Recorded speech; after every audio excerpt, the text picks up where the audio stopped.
نسائهم ثم يعودون لما قالوا فتحرير رقبة من قبل أن يتماسا ذلكم توعظون به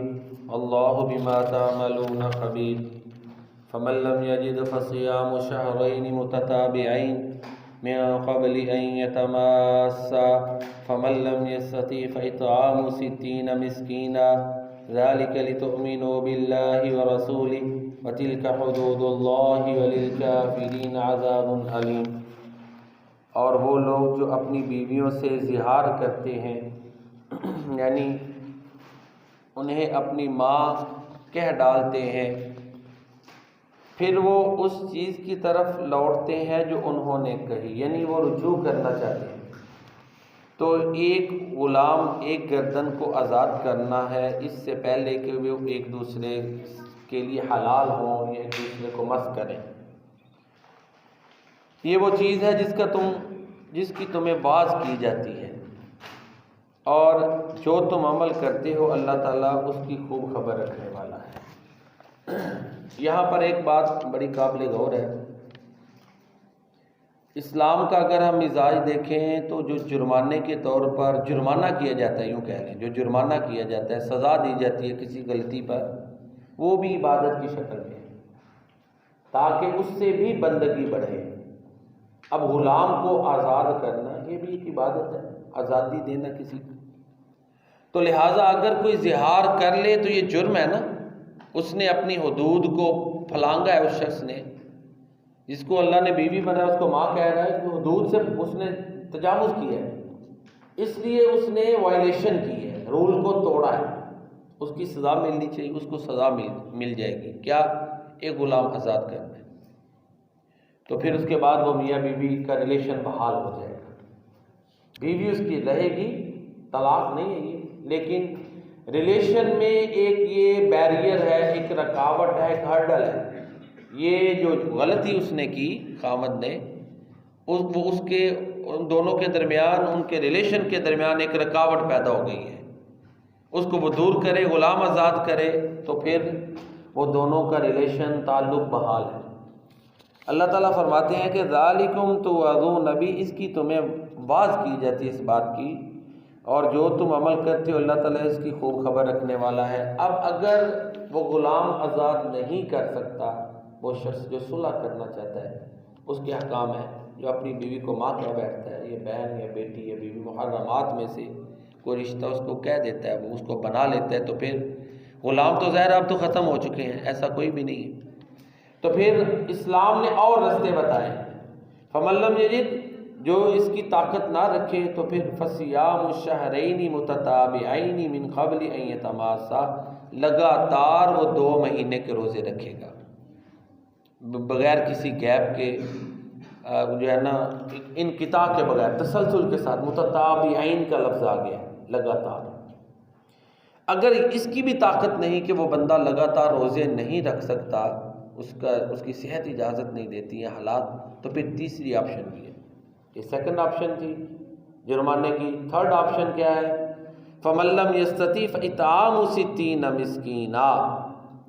تو جو اس کی بھی طاقت نہ رکھے تو وہ 60 مسکینوں کو کھانا کھلا دے، اس کے بعد ان کا ریلیشن بحال ہو جائے گا۔ ذَلِكَ لِتُؤْمِنُوا بِاللَّهِ وَرَسُولِهِ، یہ ان لوگوں کے لیے جو اللہ اور اس کے رسول پر ایمان رکھتے ہیں۔ اب دیکھیں، یہ جو ایک بہت مشکل عربوں میں قضیہ تھا، ایک رسم تھی، رواج تھا کہ بیوی کو جو کہہ دیتا تھا کہ تو میری ماں کی طرح ہے یا تو میری ماں ہے، تو پھر ان میں وہ حرام ٹھہرا دی جاتی تھی خاتون اس کے لیے، اس کا اللہ تعالیٰ نے ایک حل ایسا بتایا کہ ان میں احساس بھی ہے کہ یہ جرم ہے، اسی لیے سزا ہے نا، ساتھ عبادت کی شکل میں سزا دی گئی ہے، اور ساتھ اس کا حل بھی کہ میاں بیوی کا تعلق رہے گا لیکن ایسا کرنا نہیں، یہ گناہ ہے۔ وَتِلْكَ حُدُودُ اللَّهِ، یہ اللہ کی حدیں ہیں، یہ جو رشتے بنا دیے، ماں کا رشتہ ماں کا ہی ہے، بیوی کا رہنا ہے، بہن ہے، بیٹی ہے، ہر ایک کا رشتہ اپنے ہی حدود اللہ نے متعین کی ہیں، ان کو کوئی مکس اپ نہیں کر سکتا، آگے پیچھے نہیں کر سکتا۔ وَلِلْكَافِرِينَ عَذَابٌ عَلِيمٌ، اور کافروں کے لیے دردناک عذاب ہے۔ تو یہ اظہار کا مسئلہ جو ہے نا، اس کو اس طرح قرآن کریم میں حل کیا گیا۔ اس میں ایک دو چیزیں یہ ہیں کہ اب جب مسئلہ حل ہو گیا تو رسم کے ساتھ چمٹے رہنا نہیں ہے، رسم بنی ہوئی نا، بعض دفعہ ایک مسئلے کا حل بھی آ جائے تو معاشرے میں ایک رسم رواج ہے، لوگ اس کو چھوڑنے کے لیے تیار نہیں ہوتے۔ تو اس کے لیے کہ جو اب اس کو قبول نہیں کرے گا اس قانون کو، اس لا کو، پھر وہ اس کا مطلب ہے کہ اللہ تعالیٰ کے احکامات کی نافرمانی کر رہا ہے۔ تو اس کا مزید آگے، اس کے بارے میں مزید آگے اللہ تعالیٰ فرماتے ہیں ان الذین یحادون اللہ ورسولہ، بے شک وہ لوگ جو اللہ اور اس کے رسول کی مخالفت کرتے ہیں، کبتوا کما کبت الذین من قبلہم، انہیں اسی طرح ہلاک کیا جائے گا جس طرح ان سے پہلے لوگوں کو ہلاک کیا گیا۔ وقد انزلنا آیات بینات، وہ ذلیل و خوار ہوں گے جو اللہ اور اس کے رسول کی نافرمانیاں کرتے ہیں۔ پھر اللہ فرماتے ہیں اور یقیناً ہم نے تو کھلی آیات اتار دی ہیں، اب واضح ہدایات ہیں، احکامات واضح، ان کو فالو کرنا ہے، اب گڑبڑ نہیں کرنا، لچک بیجا لچکے نہیں دینی، یا پرانی چیزیں ان کے لیے بھی رستے نہیں نکالیں، یہ تو روایت ہے نا، اس کو بھی ہم نے بحال رکھنا ہے، نہیں، اب جو اسلام نے قانون دے دیے اس کو فالو کرنا ہے۔ وَلِلْكَافِرِينَ عَذَابٌ مُّهِينٌ، اور کافروں کے لیے رسوا کن عذاب ہے۔ تو دو بڑی چیزیں کہہ لیں اس میں آئیں، ایک تو یہ ہے کہ اسلام کا مزاج سامنے آ گیا کہ اسلام نے یہ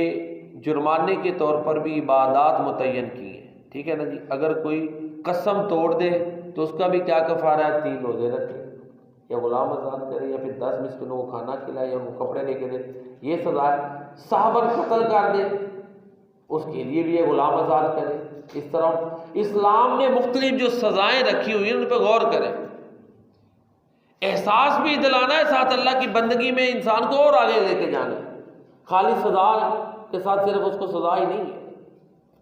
تو پھر دوسری چیز کہ جب کسی رسم کا خاتمہ اللہ تعالیٰ اپنی وحی کے ذریعے کر دے تو پھر ایک مسلمان کا جو عمل ہے وہ یہ ہونا چاہیے کہ وہ رسوم کو چھوڑ کر اللہ اور اس کے رسول کی جو تعلیمات ہیں ان کو فالو کرے، ان کی پیروی کرے، ان کے مطابق چلے۔ اگر پھر بھی اگر وہ رسموں کے پیچھے چلے گا، رسم کچھ اور کہتی ہے، رواج کچھ اور کہتا ہے، اللہ اور اس کے رسول کی تعلیمات کچھ اور کہتی ہیں، تو یہ معاملہ بڑا خطرناک ہو جاتا ہے۔ آج ہم دیکھ رہے ہیں مسلمانوں میں، میں اور آپ، بہت سے معاملات میں ہم رسموں کو چھوڑنے کے لیے تیار نہیں ہوتے، رسموں کے پیچھے بھاگتے، خاص کر خوشی کی ہماری رسمیں ہیں تو اس کو ہم نہیں چھوڑتے۔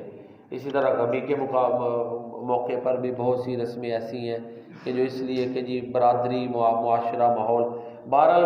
یہ کوشش کریں کہ جتنا ہم اپنے ہر معاملے کو قرآن اور سنت میں ڈھالیں گے اسی میں ہماری کامیابی۔ اور ان رسموں کا نتیجہ دیکھ لینا، خوشی کی جو رسمیں ہیں کتنے مسائل پیدا ہوئے ہیں معاشرے کے لیے، غریب لوگوں کے لیے، کہ وہ اس طرح اتنے مسائل ہیں کہ اس کو حل کرنا ایک سب سے مشکل کام بنا دیا ہوا ہے۔ تو لہٰذا جیسے جیسے ہم اسلام کو فالو کرتے جاتے ہیں آسانیاں ہمارے لیے ہی ہوتی ہیں، کیونکہ دین اسلام آسان دین ہے۔ اور اللہ تعالیٰ قرآن کریم میں فرماتے ہیں نبی کریم صلی اللہ علیہ وسلم کو اللہ تعالیٰ نے بھیجا اس لیے کہ تاکہ ان کے بوجھ ان سے اتارے،